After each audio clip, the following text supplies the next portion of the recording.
Bueno, como les decía, con los límites hay que tener cuidado, realmente hay que tener cuidado porque al hacer las cuentas puede ser que nos confiemos con algunas de ellas y podamos concluir algunas cosas. A ver, ¿a qué me refiero? Bueno, como les digo, es mucho más fácil probar que un límite no existe y es mucho más fácil cuando no existe el límite. Realmente haciendo algunas cosas podemos nosotros encontrar efectivamente esas diferentes trayectorias que nos ofrecen valores distintos para el límite y es mucho más fácil que demostrar efectivamente que el límite existe. Vamos a ver algunos teoremas de límites. Varios de estos teoremas de límites de hecho se mantienen del curso de cálculo 1, es decir, valen igual. El límite de una constante es la misma constante. El límite, acá tenemos las evaluaciones por coordenadas. Cuando x, y tiende a b de x, ¿qué será? A. Es decir, cuando nosotros encontramos un límite en el cual solamente necesitamos evaluar, vamos a reemplazar el valor de x por el valor de a y el valor de y por el valor de b. Acá en este caso, simplemente es de evaluar, entonces el valor de x lo reemplazamos por el valor de a y por lo tanto este límite da a. De forma análoga acá para este límite, el cual da b. Tenemos también en la tercera propiedad que, en pocas palabras, lo que dice es que el límite de una función multiplicada por una constante es lo mismo que la constante multiplicada por el límite de la función. Es decir, que al igual que en cálculo 1, yo puedo sacar constantes de esos límites. ¿Bien? Por otra parte, otros teoremas que se mantienen, si los límites de una función f y una función g existen en un mismo valor de tendencia, ambos existen, entonces tenemos lo siguiente, el límite de la suma o resta de funciones también existe, y es la suma o resta de límites. El límite del producto existe y es el producto de los límites, y el límite del cociente existe y es el cociente de los límites siempre y cuando el límite del denominador no sea cero. ¿Sí? El límite del denominador es cero, entonces ahí podríamos tener algunos inconvenientes para la existencia de ese límite. ¿Vale? Como les digo, esto se mantiene casi igual a como se, bueno, tal cual pasaba en cálculo 1, ¿no? Tal cual ocurría ya. Veamos entonces, bueno, acá hacen algunas cuenticas, límites para una suma, hacen algunas cuenticas. Realmente me interesa más esta parte. Vamos a ver el estudio de coordenadas polares para límites. Eh, Algo importante, muchachos, es que cuando ustedes quieran estudiar coordenadas polares, o más bien límites con coordenadas polares, algo que es importante es poder identificar básicamente que el uso de coordenadas polares se hace eh, más útil cuando tenemos que el límite que estoy calculando es en el origen. ¿Por qué? A ver, cuando nosotros hacemos coordenadas polares, no sé si ya han trabajado antes con coordenadas polares, pero cuando nosotros hacemos coordenadas polares, tengan en cuenta lo siguiente. Vamos a hacer las siguientes sustituciones. Tenemos acá x igual a r coseno de teta, x igual a r coseno de teta, por acá, y tenemos también x igual, perdón, y igual a r seno de teta. Con esas sustituciones podemos nosotros simplemente hacer algunas cuentas y obtener, por ejemplo, lo siguiente. Si x es igual a r coseno de teta y y es igual a r seno de teta, entonces, ¿a qué es igual x cuadrado más y cuadrado? X cuadrado más y cuadrado es igual a ¿qué? X al cuadrado es r cuadrado coseno cuadrado de teta, ¿cierto? Coseno cuadrado de teta. Más y cuadrado es r cuadrado seno cuadrado de teta. Seno cuadrado de teta. Podemos nosotros hacer un factor común r cuadrado y ¿qué queda? Queda coseno cuadrado de teta más seno cuadrado de teta, lo cual es 1. Es decir, que x al cuadrado es igual, x al cuadrado más y al cuadrado es igual a r al cuadrado. Eso se tiene siempre que hagamos coordenadas polares, pero hay algo que podemos nosotros establecer acá. Cuando nosotros hacemos eh, que r vaya hacia 0, ahora acá con estos dibujos, cuando nosotros hacemos que r vaya para 0, ¿hacia dónde se dirigen x y y? Observe, si yo hago tender x para 0, ¿hacia dónde va x? X va para 0. ¿Y hacia dónde va y? Y va para 0. Es decir, que si r va para 0, ese r va para 0, entonces xy va para el 0, 0. Y si xy va para el 0, 0, observen. Entonces ahora vamos a esta parte. Vamos a suponer que x va para 0 y que y va para 0. Pero si ustedes observan la forma que tiene x, el ángulo va variando. Es decir, el ángulo θ va variando y en ambos casos, en x y en y. Entonces la única posibilidad para que eso ocurra es que r sea ¿quién? Que r vaya para 0. Porque si nosotros fijamos algún valor de θ, sí. Por ejemplo, si θ vale pi medios. Si θ vale pi medios, coseno de pi medios se hace 0, ¿cierto? Entonces x valdría 0. Pero seno de pi medios, ¿cuánto vale? 1. Y para que y valiera también 0, ¿qué necesito? Que r igual sea 0.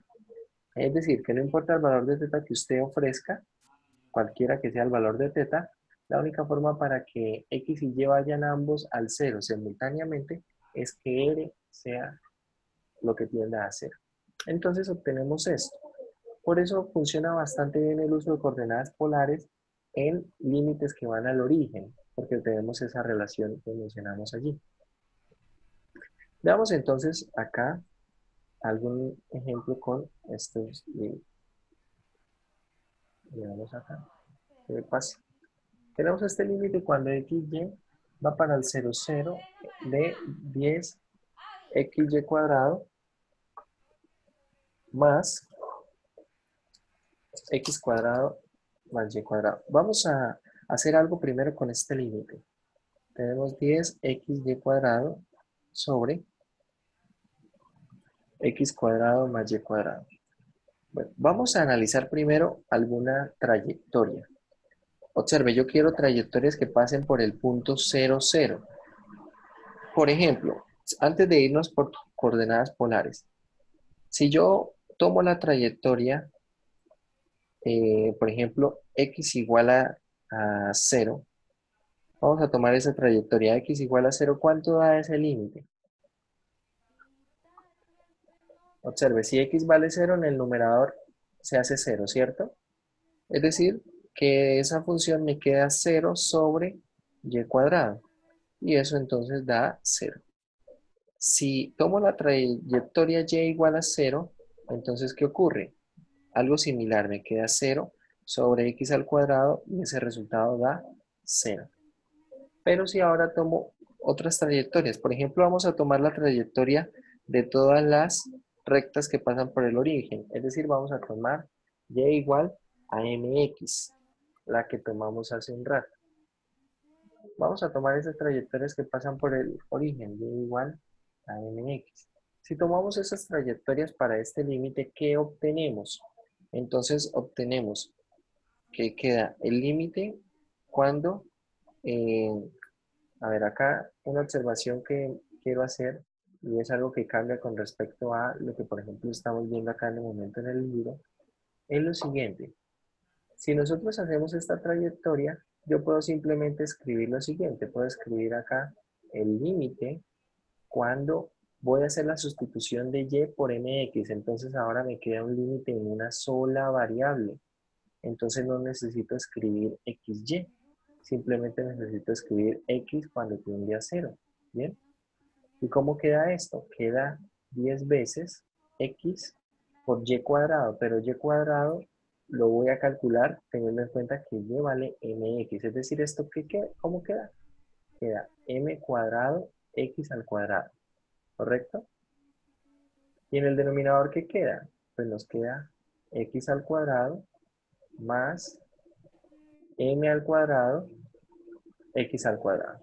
Observen, podemos hacer un factor común en el denominador, x al cuadrado, y simplificar con este x al cuadrado que queda en el numerador. Es decir, podemos simplificar esto y me queda simplemente el límite cuando x tiende a 0, el límite cuando x tiende a 0, ¿de quién?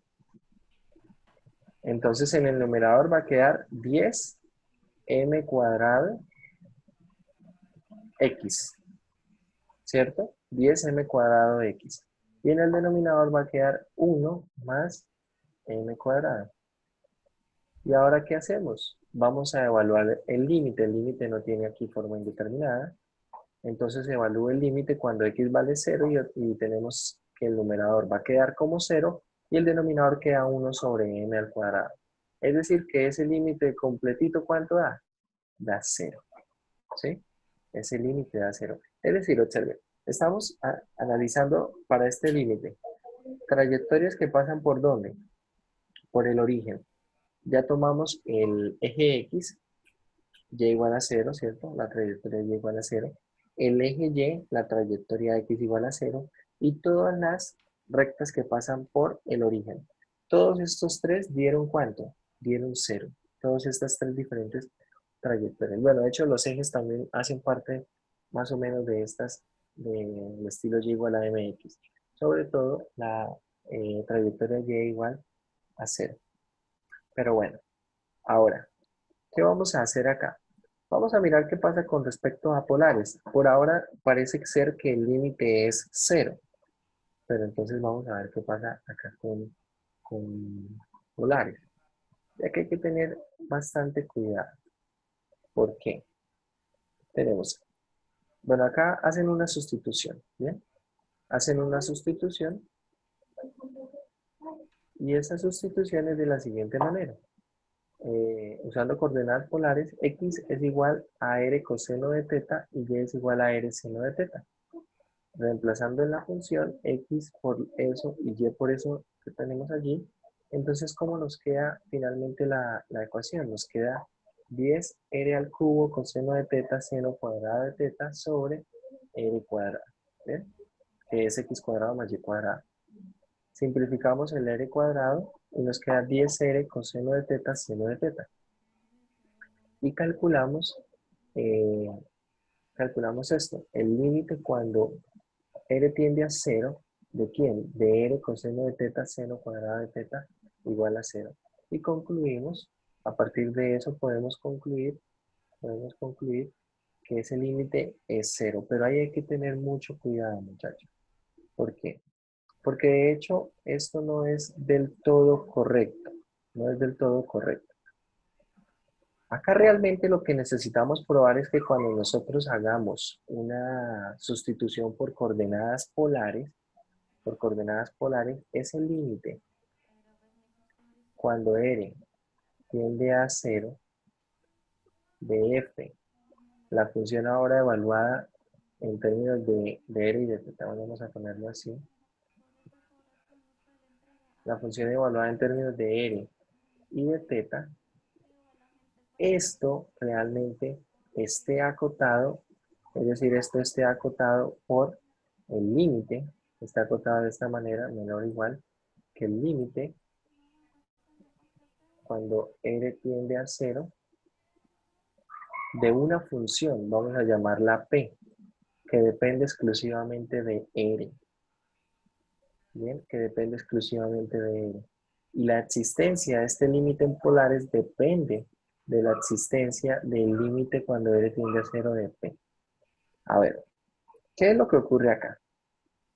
Si ustedes observan lo que está resultando en esta parte, acá no hacen esa aclaración, de hecho la tratan con bastante obviedad, pero hay que tener cuidado. Y ya les voy a presentar un ejemplo para que nosotros lo veamos, ¿listo? Pero entonces veamos esta presentación que tiene acá. Yo les digo que esto, o sea, este límite que está acá, de hecho es menor o igual que el límite cuando r tiende a 0 ¿De quién? De R. ¿Por qué? A ver, ¿quién me explica por qué? Básicamente lo que estoy diciendo yo es que R es menor o igual que, perdón, que R coseno de teta, seno cuadrado de teta, es menor o igual que R. ¿Por qué? ¿Quién me dice por qué?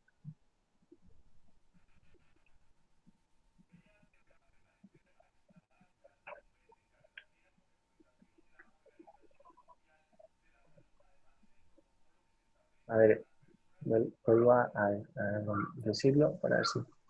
Esto que estoy remarcando acá en azul, esto, R coseno de teta por seno cuadrado de teta. Yo digo que eso solito, esto es menor que R. Menor igual que R, menor igual que R.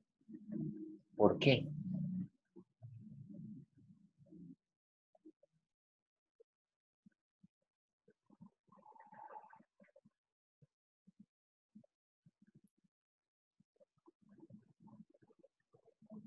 A ver, ¿quién me cuenta por qué?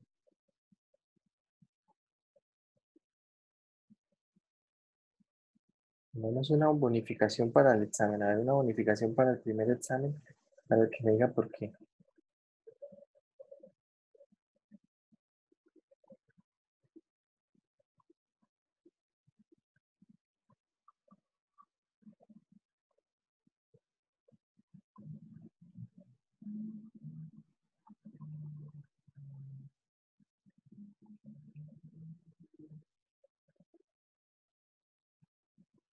A ver, ¿quién me dice por qué?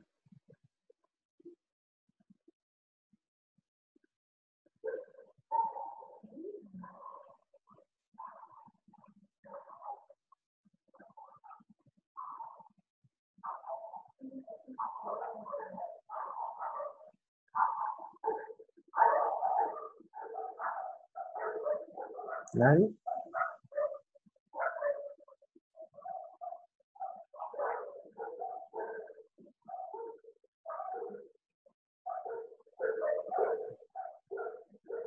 ¿No? Les voy a dar una pista. ¿Cuál es el rango de las funciones seno y coseno?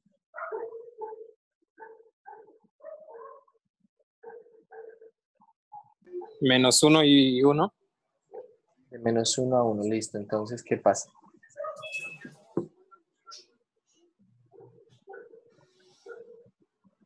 Menos.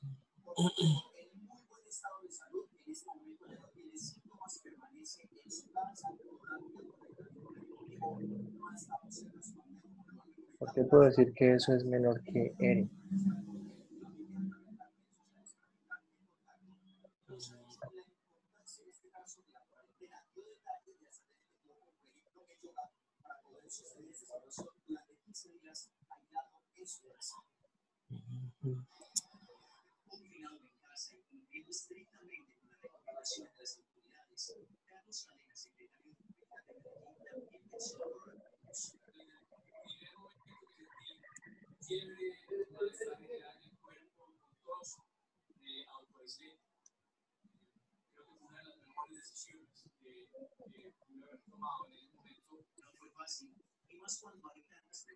¿No? ¿Nadie?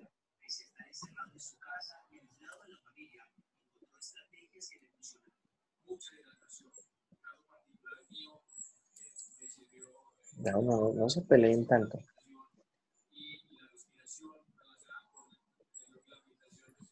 Pues porque está entre -1 y 1, muchachos.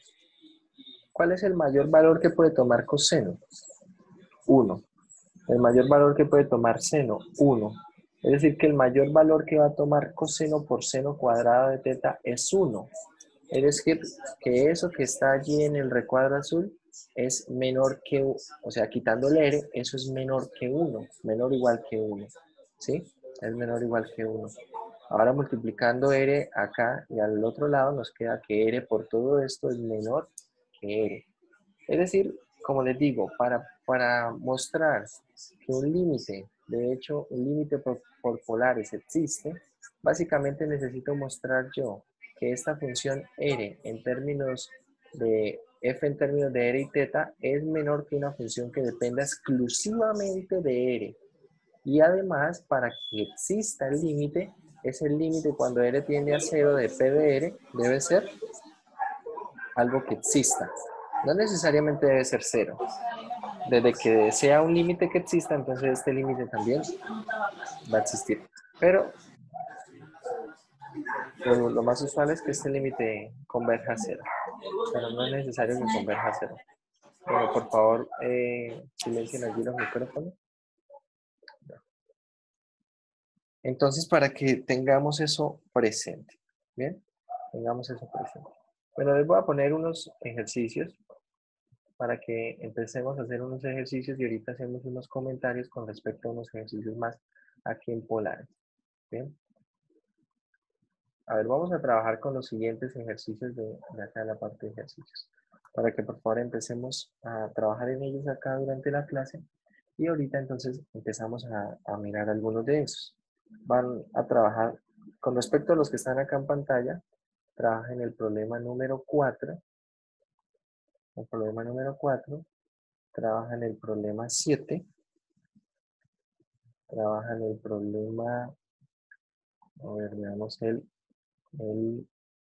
17 y trabajamos con el problema número 16 y 17. El 4, lo voy a remarcar aquí.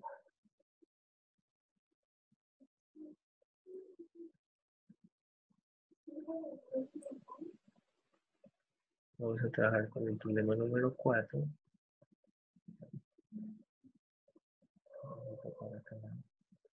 El 4, el 7, el 16 y el 17. Ahora empecemos a trabajar con esos problemas y ya nos revisamos algunos de ellos.